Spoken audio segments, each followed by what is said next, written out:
Well, third time's a charm.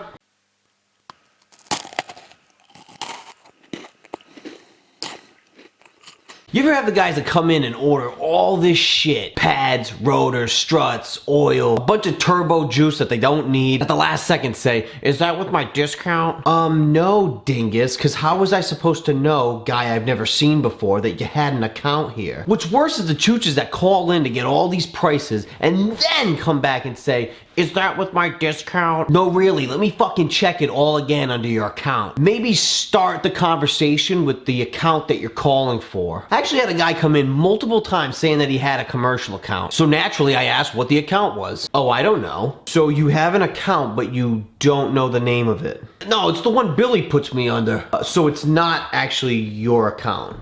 Another one that kills me is when these guys have their wives call in to get prices for them. I need brakes for my car. Okay, what's the year, make, and model? What year is it? Okay, front or rear brakes? Front or rear brakes? Does it have drum or disc brakes? Drum or disc brakes? And are they 13-inch or 14-inch? 13 or 14? Yeah, hello? Like, I just picture a white trash slob and a dirty wife beater sitting back on his recliner drinking PBR. Then he makes his wife call and I can hear him answering the questions in the fucking background. Dog, she clearly doesn't know what you need because it's your piece of shit truck. So pick up the phone like a big boy and get your own prices, fuckface. There's a handful of guarantees in life. And one of those guarantees is that any order over $500 is coming back. Even if it's not the whole thing, some of that shit's coming back. For sure. Every time. You can get as excited as you want for that big sale, but sure as shit, that next day that you're not in, it's all coming back. And your coworkers will be the first to tell you and laugh in your face. Naturally. Here's a low dollar one that comes back 9 times out of 10. Exhaust adapters, connectors, tips, and clamps. You know it while it's happening, but you can't walk away. This guy's got your ear for 30 minutes to get your take on how this is gonna work. They start putting shit together and in their head explaining it, and you just sit back and nod because you don't really give a shit anyway. Because you're trying to expedite this whole thing. You're trying to get out of this ASAP Rocky. Because you know this bag of metal is coming back within an hour. Back to these commercial guys that aren't really commercial or even a real company. They're just the backyard gang that fixes cars. These guys, they know less about the parts than you do, and they're the ones fixing the fucking cars. What's worse is even with a commercial discount, they still say shit like, can you do any better on the price? This place has it cheaper even without a discount. Can you beat the price up a little bit? This guy's got it for $69.99. These guys got walk-in prices better than this. Well, I'll beat it up all right. Add 20%.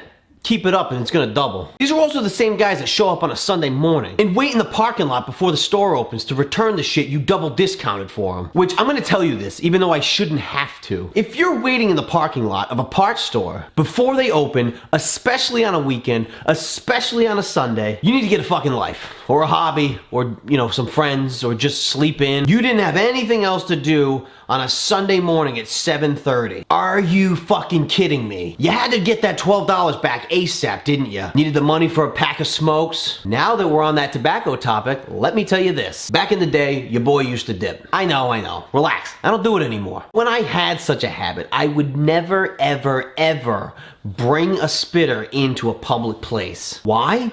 Cause I'm not that fucking disgusting. These guys walk right into a parts store, go right up to the counter, put their 32-ounce bottle of spit juice down, and casually spit while you're looking up parts for a truck that barely runs, and they're gonna hack fix anyway. This is all an advertisement. They want you to know that they dip. Congrats, loser. Back in my day, the real dippers did it in private.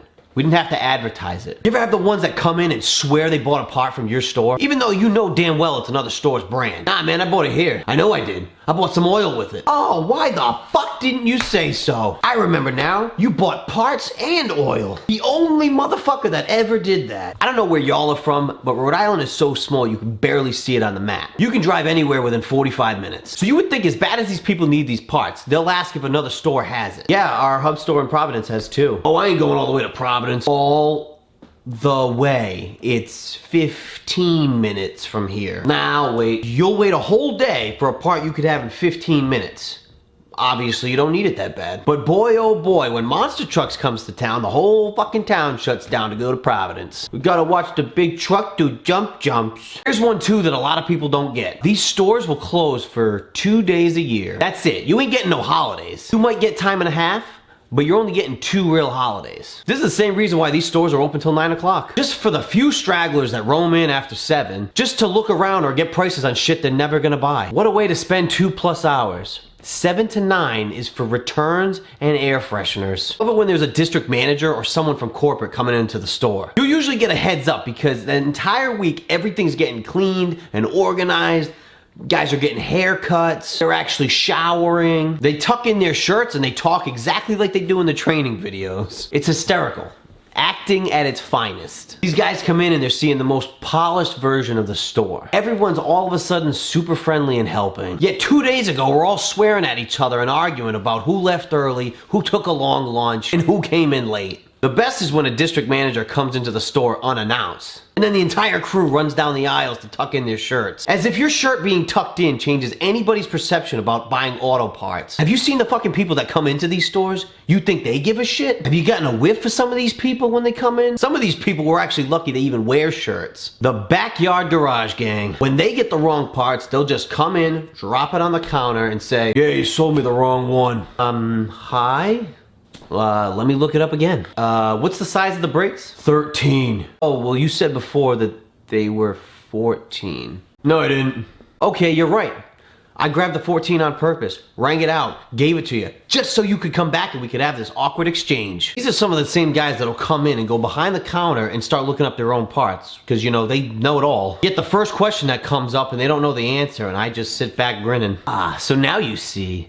Now you see what we deal with. What about the guys that call and only want to talk to commercial? I love that. Like, if you only wanted to talk to commercial, then why did you call the retail number? Then you have the drivers. Oh yeah, we're taking shots internally too now. It could be lines out the fucking door, and you're the only one at a register. And the drivers are just all sitting in the back. There's like 18 of them. Not one of them is even gonna come up and try to help. Not only will they not try to help, some of them just sit there and sip their coffee and just watch you drown. Oh God, what about the oil brandies? Guys who are dedicated to a specific type of oil, regardless of the price. There's Mobile One guy, there's Castrol guy, and then of course Royal Purple guy. Like the same kind of oil on sale, but they want to stick to their brand. Only Mobile One for me. What do you fucking drink it? Who cares? It's fucking oil.